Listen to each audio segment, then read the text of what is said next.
So once upon a time, I had probably one of the worst interview experiences of my entire life. And basically, we got this guy to come in for an interview, um, and it was just like the most haunting experience that I've ever had to encounter in my life, to the point where that we've now nicknamed this guy the Grim Reaper of interviews, right? And just to give you a little bit of context going into this, this was like 3 years ago, where we were in this little molten office in the town that we used to live in, and we had hired like I think we'd hired two people. No, sorry, we'd hired one other person by this point. So it was me, a co-founder, and then like a 17-year-old employee that we had in this office. And we'd gotten to the point where we're doing like okay in terms of revenue. Like, I think we were doing like 10 to 15K revenue per month, which was, it was okay. And we kind of decided, like, okay, we want to try and find someone out there that has a lot of experience, done cold calling before, someone that can come in and just like show us how he would do it his way, and hopefully teach us a few things, and just get like kind of like an S player under our ranks. And I remember we put a Indeed listing up. I think we were hiring for like a 27K a year base at that point, with commission that would take you up to like, I don't know, I think it was like 50 to 60K a year on target earnings, somewhere in that ballpark. And no, because at the time we were living just in this really small town called Moulton. It was so tough to find any candidates that actually, first of all, could do cold calling, and second off, wanted to commute to our little town to, come into an office from 9 to 5 and make cold calls all day. So we were having like a really tough time trying to find people until one day we got this guy apply for a job, or apply for our Indeed listing page, and on paper, right, he looked fucking perfect, right? Literally exactly what we were looking for. Had been in loads of sales roles, like sales manager. I think he was a sales director at one point. And I remember, like, I called him up, just give him like a quick phone interview, just to see what his phone voice was like. Phone voice was great. I asked him about his experience, and he had done exactly what we were doing right now, cold calling as a service, but for like a massive media company where he had worked his way up, and he was now doing the campaigns or he was, sorry, running a team of people doing campaigns. And, at the time I thought, fucking hell, like, this guy is brilliant. This is the S player we've been looking for. So, no, I remember we spoke to him. He was really happy with everything. Like, I ran him through the job and, how it would work, and he seemed happy enough. And I was like, okay, let's get this guy in for a day. Do you want to come to the office? Do you want to do, sort of in-person interview? He said yes. And this is probably a little bit bad on my side. I was supposed to then send him a text afterwards, um, telling him what our office address was, what time to, like, I think we'd said on the initial phone interview, yeah, like, this is where we are, or this is where the office is based. This is my mobile number. Just come in on Monday at like 10 a.m. And we'll see you there, and we'll go for a coffee for like an hour or something. And he said yes. And this was like a week before, like, he was supposed to come in. Like, I think this was on the Tuesday. And then I kind of just forgot to send him a text message after that of like the address. Um, so we got to the Monday, and I remember thinking, oh god, yeah, that I was supposed to have that guy to come in for an interview today. Fuck, I forgot to send him a text message. I wonder if he's coming in. I just assumed that, he's probably forgotten about it. I'm gonna have to chase him down and get him to re-come in for a trial day. So I kind of just pushed it to the side, and I didn't really think too much of it until I get a text message on my phone at 9:55, just simply saying, "I'm here," and I went, "Oh, you're kidding," because I was not prepared for this interview whatsoever. And I remember just thinking, like, "Oh, fucking hell, he's here. What now?" And I remember, like, getting up, looking at the office, and it was just in an absolute state. Like we had, dirty cups left in the sink from the week before. There was a bin that was overflowing because we'd had it again. We hadn't taken it out on Friday. Like I'll be honest, we were living like slobs in that office. It were looking back on it, it was awful, such a state, and just like a bad smell in the office as well. Like it was just, it.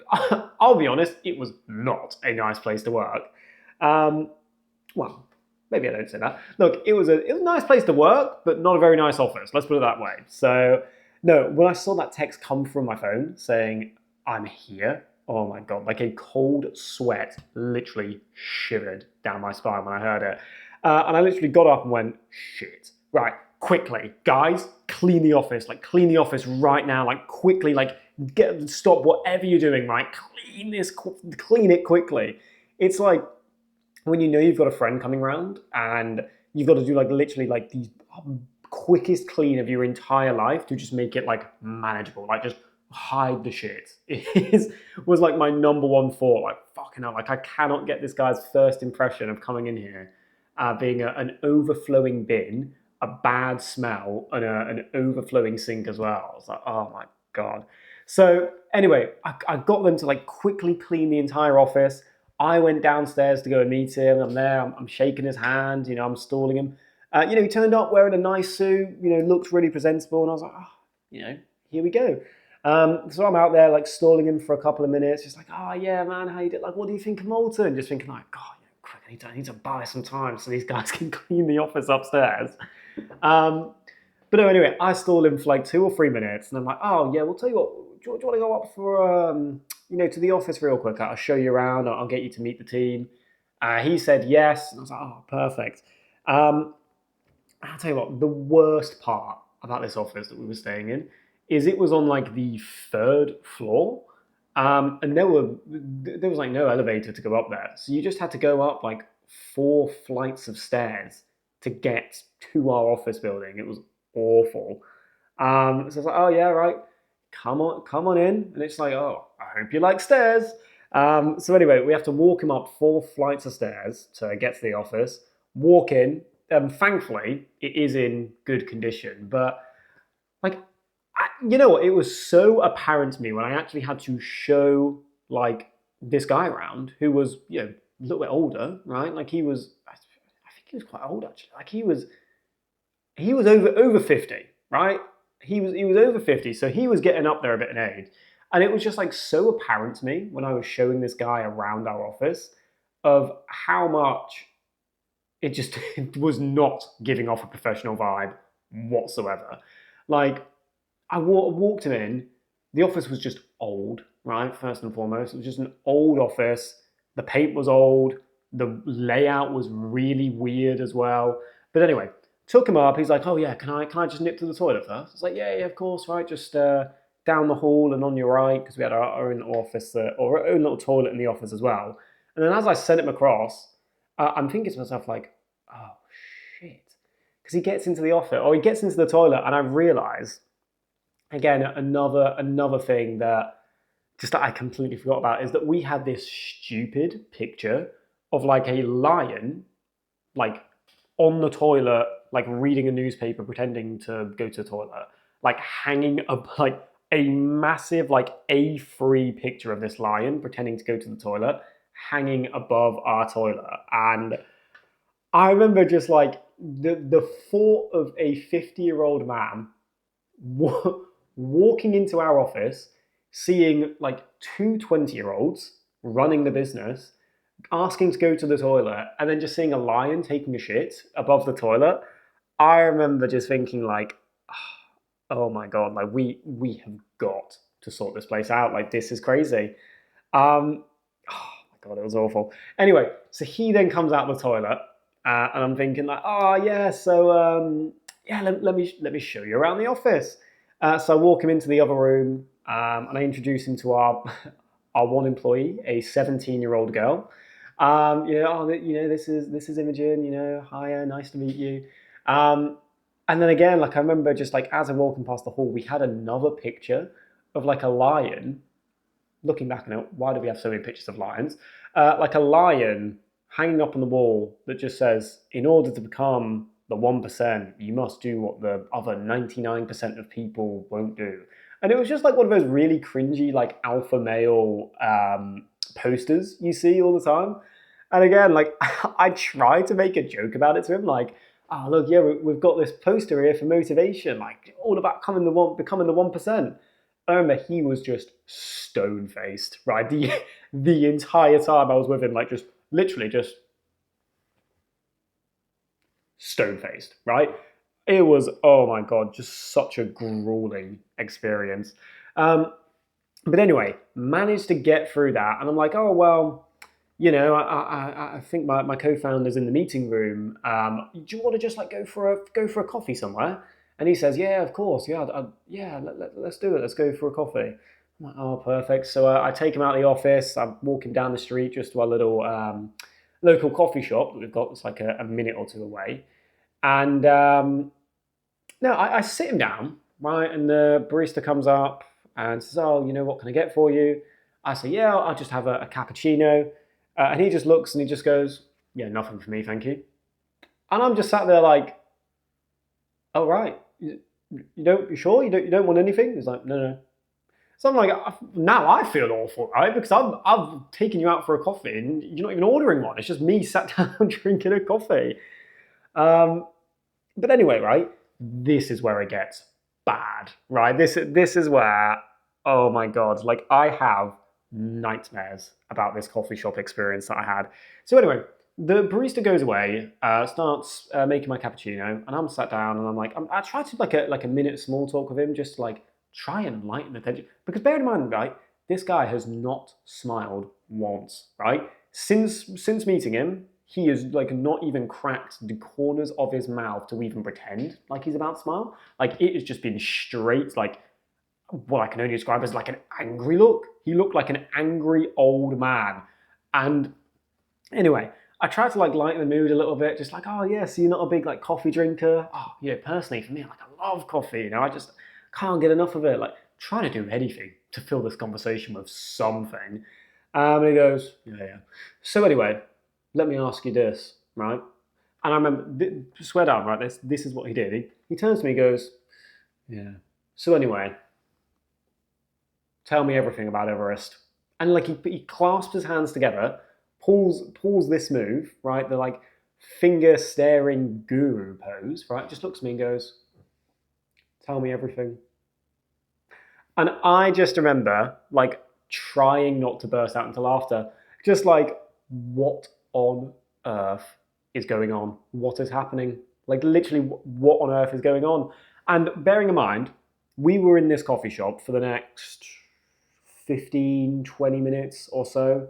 And he did not break that pose a single time. He was sat there, right? Bear in mind, the same distance that I am from this camera right now, like literally 6 feet away, just sat there like this, doing this pose for the entire time. And I basically didn't, like, he just started grilling me on absolutely everything. Bearing in mind, I'm only 20. I think this was like this might have been the first interview or the second interview I've ever, no, this was the first interview. This is the first interview that I've ever done on another employee. And bro, I've got this 50-year-old man, or like 50, 60, I don't even remember how old he was old, right? He was old. This 50, 60-year-old man sat doing the finger pose to me, literally staring into my soul, right? Staring into my soul and just asking me question after question after question after question, like grilling me about the entire business. And I'm thinking, hang on a minute, aren't I interviewing you to come and work here? Like, how's this turned into you, like you grilling me? Like, it was crazy. He's asking me these questions about, oh, so what does your typical revenue look like? How much profit do you guys make? What's your long-term ambition? What's your 1-year goal, your 3-year goal, your 10-year goal? And I'm like, right, hang on a minute, mate. You're coming to work at my business, right? You're coming to work for me, and you're asking me like what my 10-year goal is? Why aren't I? I'm thinking like, hang on a minute, why aren't I asking you these questions? But like genuinely, it was awful, right? He was so menacing, such a menacing man, sat there, right, like this, stone face, did not, and I tried to crack some jokes like, midway through the interview. He was not having it at all. Absolutely just was not having it. And oh my God, just the entire experience was awful. I mean, I'm trying to think what other questions was he asking me, but just all of them. Like, how did you get to the place you are now? What's your long-term ambition? How are you going to get to that ambition? Basically asking why should I come and work for your business? And I'm thinking like, well, because you applied to work here.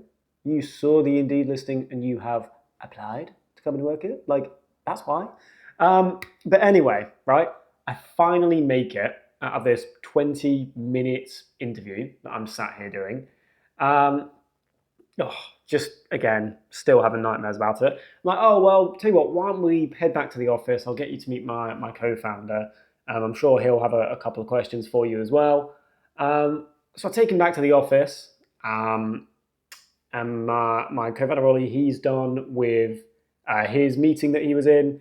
Again, he comes up, he's quite bubbly, like, hey, how you doing, man? Good to see you, like, again, trying to lighten the mood of this literal Grim Reaper, demon that's walked into our office. Genuinely, such a cold atmosphere everywhere he went. It was just awful. But anyway, walked him back up the 4 flights of stairs of the office, got him to meet Ollie. And again, he then just starts grilling Ollie. Ollie's answering his questions, yeah, man, well, look, I can tell you've got a lot of experience, we'd love to have you. And I remember the topic got on to salary expectations, right? Just I think Ollie had asked him oh yeah, so I assume you've seen the Indeed listing. And he was like, yes, I've briefly flicked through. So, okay, right. And then just to be clear on salary expectations going into this, bearing in mind our Indeed listing up was for a 27k base, right? With I think it was 50 to 60k on target earnings. And we asked him oh, what's your salary expectations? And I'll never forget his response, right? He said, oh, well, if it isn't at least £50,000 per year, I wouldn't even bother getting out of bed in the morning. And we were like, all right, £50,000 base? Or, well, yes, obviously. And I'm thinking bro, you cheeky little bastard, right? What are we talking about? £50,000 base for you, the Grim Reaper? Get out of here, mate. I'm like, bro, you have looked at our Indeed listing, seen that it's a 27k a year base, right? Decided to apply, right? Gone through the phone interview where I've told you the base and the salary expectations and all the job, and then still decided to come in, right, and meet us, and then said if it's not a £50,000 base, you wouldn't even get out of bed in the morning. Come on, bro. You're gonna say that to your potential employer that you wouldn't get out of bed if you're not making enough money? And I'm just thinking what? Who is this guy, bro? But anyway, we just both kind of laughed and went, oh, wow. We can't do that. And then I remember this was awful as well. I remember Ollie had asked him, as well, how old are you, by the way? And I remember he just looked at him and went, guess how old I am. And I'll never forget this. Ollie looked at him and just went, 93? His face just dropped. He didn't know what to say. Oh my God. He looked and went, well, no, I'm only 55. And I'm just thinking God, only 55? God, I'll be honest, you're getting up there a bit in age. Only 55? The thing is, right, and I don't mean this as any disrespect, right, to anyone who's maybe a little bit older, right, that's watching this. But if you're 55, you've got all of this brilliant experience, why are you coming to Malton, right, which, bearing in mind, for just a little context, right, is a tiny little market town in between York and Scarborough in the UK, applying for a 27k a year job? It's I don't get it. If you truly were this good at your job, right, sales masterclass, right, all this experience, surely you'd be able to get a job somewhere else. Why here? But anyway, I remember just being that was kind of the point where I was okay, this interview it's not good. It just ain't happening, is it? So I ended up just saying, okay, yeah, well, I don't know if we're going to be able to commit to a 50K base, but me and Phoenix can definitely have a talk about it, and yeah, we'll definitely get back to you on it. And he like shook her hand and was like, yes, well, please just keep me in the loop. I remember like we shook his hand, or we both shook his hand. He then left the office. I remember just like the second he left the office, me and Ollie just both looking at each other and just going, what the fuck was that? Like, literally, what on earth is just like, who is this individual that has just stepped foot in our office? But no, it was crazy. And now we've dubbed him, right, the Grim Reaper, right? Because literally, he came in with such a cold atmosphere into our office, sat down, just like an all round scary guy. Like, he wasn't smiling, he didn't crack, he didn't make a joke, he didn't laugh, he didn't, there was no energy. Like, it was just really monotone, scary, and then said he wouldn't get out of bed unless he got a 50K base. And it's like, bro, come on. But no, look, it's fair to say we did not get back to him via text. And we also never heard back from him, which I thought was interesting. He didn't think to chase us down about maybe getting that 50K base that we said we were going to work out for him. But no, oh my God.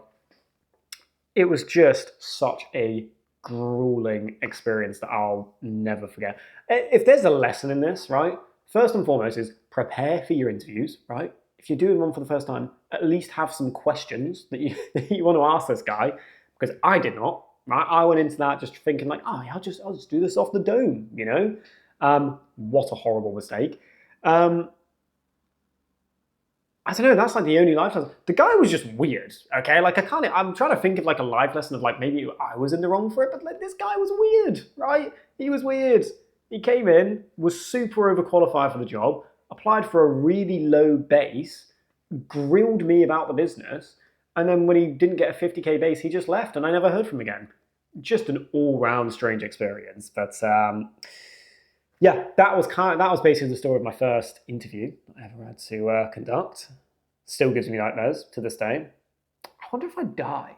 Like if I was to get into a car accident and I was to die, like I wonder if he would actually be the Grim Reaper, like with his little scythe, coming there to talk to me about, like, hey, we're taking you to the afterlife, but I don't know. Probably going a bit far with that, but no, look, appreciate you guys listening. If you want to hear more stories like this, or just you're in the cold calling space, in the sales space, look, stay tuned and subscribe for more videos.